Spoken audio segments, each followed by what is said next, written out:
પાટણના સિદ્ધપુર સહિત તાલુકામાં વરસાદી માહોલ જામ્યો છે તો વરસાદ વરસી રહ્યો છે। વિરત વરસાદને પગલે રસ્તા પર પાણી ભરાયા છે। વહેલી સવારથી 7 ઇંચથી વધુ વરસાદ ખાબક્યો છે તો નીચાણવાળા વિસ્તારોમાં વરસાદી પાણી ભરાયા છે। મંતવ્ય ન્યૂઝની ટીમ ઋષિ તળાવ વિસ્તારમાં પહોંચી હતી અને ઋષિ તળાવ વિસ્તારમાં કેડસમાં પાણી ભરાયા છે। વિસ્તારમાં 250 જેટલા મકાનોમાં પાણી ફરી વળતા ઘરવખરીને મોટા પાયે નુકસાન થયું। મકાનોમાં પાણી ફરી વળતા લોકોને સ્થળાંતર કરવું પડ્યું છે।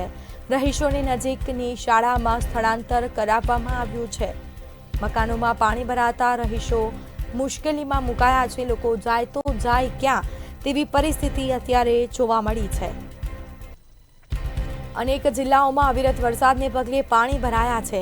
આ દ્રશ્યો આપ જોઈ રહ્યા છો। લોકોના ઘરોમાં પાણી ફરી વળતા ઘરવખરીને મોટા પાયે નુકસાન પહોંચ્યું।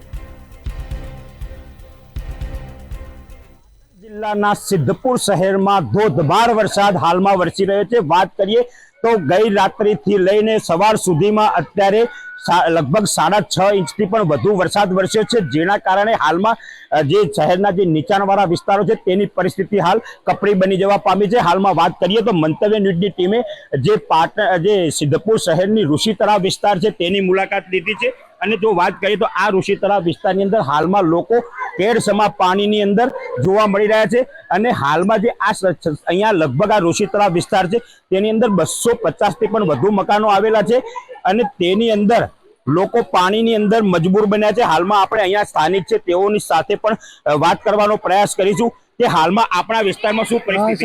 સાહેબ 300 ઘર ભરાઈ ગયા ને ઘર બહાર નીકળી ગયા ને સવારથી રાતથી વરસાદ ચાલુ છે।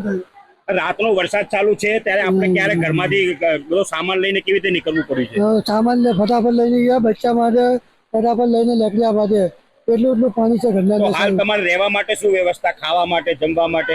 સ્કૂલના અંદર છે, સ્કૂલના અંદર રહેવા માટે। અહીંના જે 300 થી પણ વધુ મકાનો છે તે લોકોને અહીંયાથી સ્થળાંતર કરી દેવામાં આવ્યા છે અને આ લોકોને હાલમાં અહીંના સ્થાનિકો દ્વારા પ્રાઇવેટ જે સ્કૂલ છે તેની અંદર આશરો આપવામાં આવ્યો છે। ત્યાં રહેવાની અને જમવાની પણ નાસ્તાની વ્યવસ્થા કરવામાં આવી છે। પરંતુ જો કહીએ તો આ વિસ્તાર જે છે તેની સમસ્યા છે તે વર્ષોથી આ સમસ્યા છે અને તેના કારણે જ કેમેરામેનને બતાવશે કે જે પાણી છે તે કેડસમા પાણી અહીંયા ભરાઈ ગયા છે। તેના કારણે આ વિસ્તારના રહીશો ભારે મુશ્કેલીનો સામનો કરી રહ્યા છે અને હાલમાં અહીંની પરિસ્થિતિ બહુ વિકટ હોય તેવા દ્રશ્યો આપણે જોવા મળી રહ્યા છે। પ્રવીણ દરજી, મંતવ્ય ન્યૂઝ, પાટણ।